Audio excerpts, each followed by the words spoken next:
रास्ता में जो गुरुजी ने नियम दे रखा है वो नियम करना था, तो जब शुरू कर दिया तो जवाब नहीं दे पाए। आज हमें याद आ गया। सुनो, नवरात्रि में भगवती की उपासना करने वाले जितने भी साधक हैं भैया, भगवती की साधना, देवी की साधना कैसे करनी चाहिए जरा तरीका सुनो। जैसे विदेश गए हुए पति की याद में पत्नी घर पर 24 घंटे रहती है कि भले ही 1 साल बाद आना है, पर उसके चित्त में पति ही चलते रहते कि खाना खाया कि नहीं खाया, सोए होंगे कि नहीं सोए होंगे, ठीक होंगे कि नहीं ठीक होंगे, यही चित्त में चलता रहता।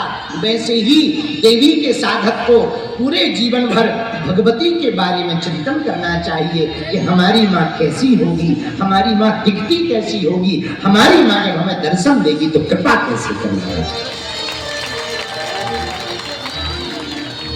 जैसे प्रेम के प्रगाढ़ता में पड़े हुए प्रेमी और प्रेमिका एक दूसरे को स्मरण करते हैं, वैसे ही साधक को अपने आराध्य का स्मरण करना चाहिए। जैसे वन में घास चरने के लिए जब गाय जाती है तो चरती जरूर वन में है, घास जरूर खाती है, बड़े बड़े झुंड में रहती है, पर चित्त में उसके बछड़ा ही रहता है कि हम जल्दी वापस चले जाएं, बछड़ा रहा होगा।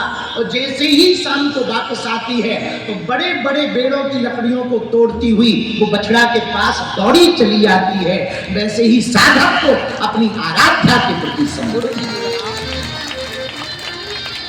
साधक को भक्ति कैसे करनी चाहिए भगवान की या देवी की, भगवती की उपासना साधक को ठीक वैसे करनी चाहिए। कल हम जब बैठे थे तो वृंदावन वाले पूज्य महाराज जी, आप भजन गायक जी, आपने बहुत अच्छी बात कही थी, हमको बहुत प्यारी लगी।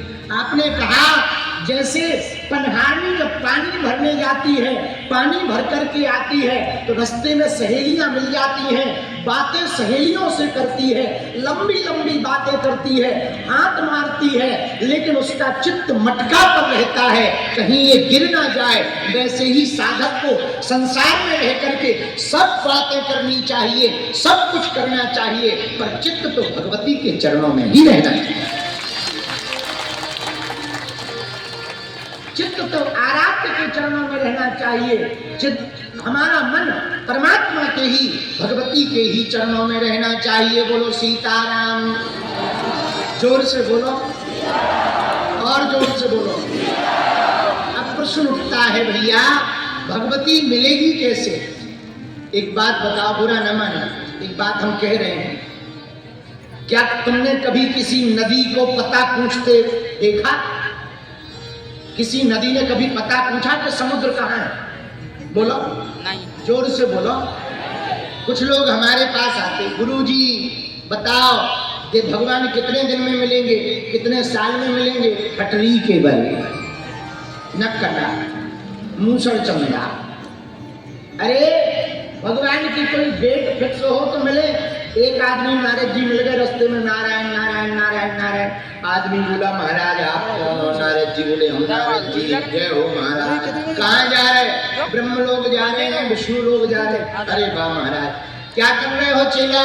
गुरुजी हम तो यहाँ पर भजन कर रहे हैं, तपस्या कर रहे हैं, भगवान श्री हरि नारायण बैकुंठ निवासी श्री विष्णु भगवान की पूजा कर रहे हैं। आप बैकुंठ जाओगे क्या? बोले बिल्कुल जाएंगे, और तो कोई काम नहीं, एक काम हमारा है। बोलो क्या है? महाराज भगवान विष्णु मिले तो पूछना, धरती पे अमुक अमुक नाम का व्यक्ति जंगल में पेड़ के नीचे तपस्या कर रहा है, उसको आप दर्शन कब दोगे? नारद जी बोले कोई बड़ी बात नहीं, पूछ लेंगे बता देंगे, जब आएंगे तब बता पाएंगे। हाँ कोई बात नहीं महाराज। 2-3 साल बीत गए, विष्णु भगवान गए, विष्णु भगवान के पास नारद जी गए, महाराज एक संदेशा है। क्या?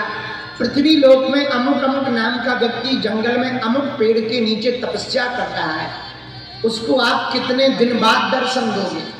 विष्णु भगवान बोले जाके कह देना जितने पेड़ में पत्ते हैं उतने वर्ष बाद। नारद जी वापस आए, उसने फिर प्रणाम किया, महाराज की जय हो। नारद जी बोले मंगल हो मंगल हो। गुरु जी ने क्या, भगवान ने क्या कहा महाराज? कितने साल बाद दर्शन होंगे? बेटा पूछो ना तो ही बढ़िया है। अरे नहीं नहीं बता महाराज, अरे बुरा लग जाएगा, तुम भजन अजन छोड़ दो। नहीं छोड़ेंगे महाराज, हम वचन दे रहे, आप बताओ तो, ना भी दर्शन देंगे तो चलेगा।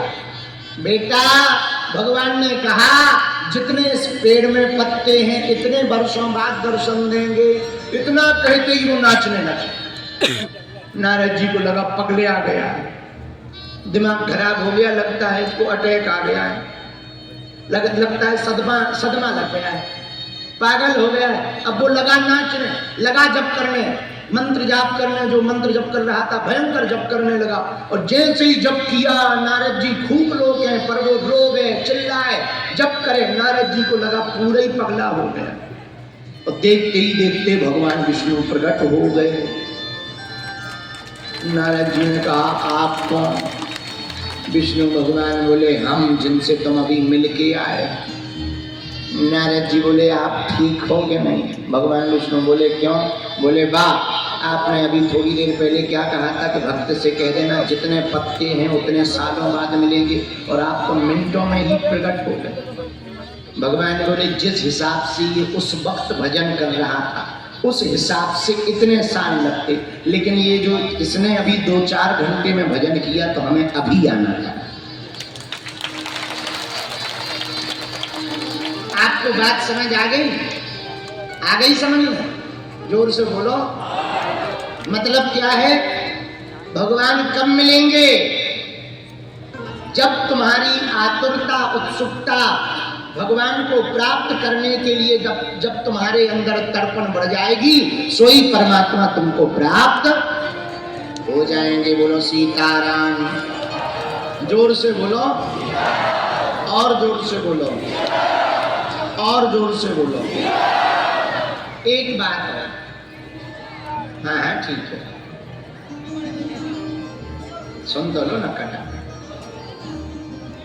एक बात है,